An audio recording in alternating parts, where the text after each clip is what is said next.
How to play chess. Step 1. Learn to set up the chessboard.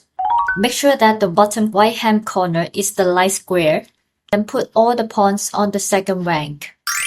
For the black piece, just copying the white piece's position, and remember, white queens is always on the white square and black queens is always on the black squares. Now go to step 2, how the chess piece moves and capturing the other piece. First, we can start with the rook. The rook can move up, down, left, and right, and can move any number of squares as long as its path is clear. A rook can capture any piece in its path. Next, the bishop. The bishop can move along the diagonal and can capture the opponent's piece in its path. One thing you need to aware that the dark square bishop can never go to the light square, and also the light square bishop can never go to the dark square. For the queen, it's just like the combination of the bishop and rook. So it can move to any directions and can go to any square that it is along its path. And the queen can also capture the opponent's piece within its controlling square. Now it's time to talk about the king. The king can go to any direction but only within one step distance, and it can capture the piece nearby it. But one thing to remember, if the opponent king is nearby, don't try to get close to the king because this is not allowed in chess. And also, it is not allowed to move your king to the unsafe square. For the knight, it moves knight and L shape, and the most interesting is the knight can jump over the piece, no matter its opponent's piece or the piece that is in our side. Furthermore, the way that the knight capturing the piece is as same as its movement. Lastly, let's learn how to move the pawn. The pawn can move one step or two steps in the first move, but later you can only move one step only. And for pawn, the way to capture the piece and movement is different. For example, the pawn can't capture the piece in front of it. It can capture the rook or the knight. That means the pawn can capture the piece that is one step ahead diagonally. And remember, the pawn can never move backward. Besides learning how the pieces moves, it is also important to learn the values of different chess pieces. It is a very important reference for us to exchange the piece and also evaluate their positions. Let's start with the pawn. Pawn well 1 pawn, black well 3 pawn, bishop well 3 pawns as well. But in most of the case, I think that the bishop is slightly higher value than the knight, as the bishop can control more squares on the chessboard. For the rook, it wealth 5 pawns, and the queen wealth 9 pawns. Lastly, the value of king is infinite. As it cannot capture by any piece, it only can be check or checkmate. Now go for step 3, how to win at chess. In order to win the game, you need to learn two very important concepts. One is check and other is checkmate.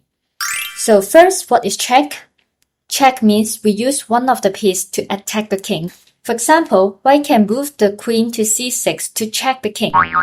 Furthermore, checkmate means if the king is being attacked and the king can't run away, and there's no piece can block between the attacking piece and the king, or nothing can capture the attacking piece.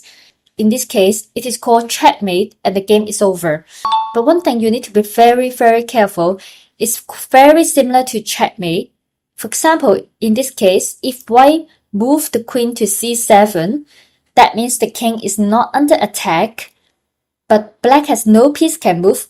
In this case, it is called stalemate, which the game will be drawn. So if you have a winning position, try your best to avoid this happen.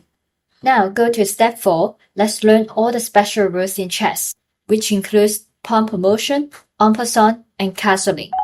First, pawn promotion means when the pawn of one side reaches the last rank, it can turn to the queen, knight, rook, or bishop. But 99% of the condition we will choose to turn to the queen, as the queen is the most powerful piece in chess. The second special rule is called en passant. So en passant is applied that if white pushing the pawn to 5th rank or black pushing the pawn to the 4th rank, now for example, it's black to move. If black choose to push the d pawn or f pawn forward by 2 steps, for example, pushing the d pawn to the d5, now white have option to capture the d pawn by moving the pawn diagonally. So same as white, if white choose to push the d pawn or b pawn by 2 steps, which is near the c4 black pawn, for example, pushing the pawn to b4. Now, black has the option to capture the pawn by moving the pawn diagonally. And remember, you can only do it in the very next move. If you choose to do other things, for example, moving other pieces, you will already lost the opportunity to capture the pawn by en passant. The last special rule is called castling. Castling is the only move that can move two pieces at one time. This special move involves the king and the rook. Now, if we move the king to the g1 square, and the rook will be directly going to the f1 square, this is called kingside castle. If we move the king to the c1 square, and the rook is directly going to the d1 square, this is called queenside castle.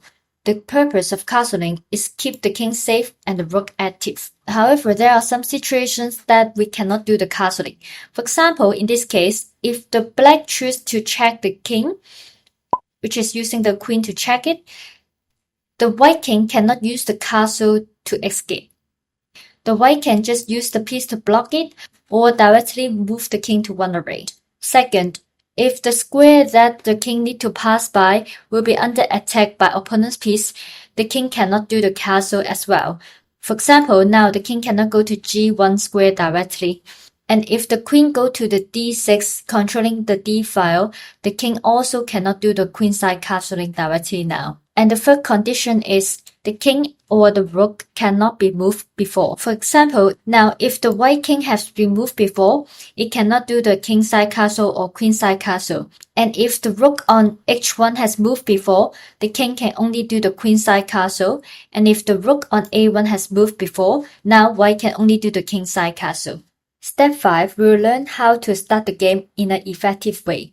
In chess, there are 3 most important opening principles we can keep in mind. I will use the white as a good example and the black side as bad example. So the first opening principle is occupy the center. The E pawn or D pawn to occupy. For example, we can use the E pawn.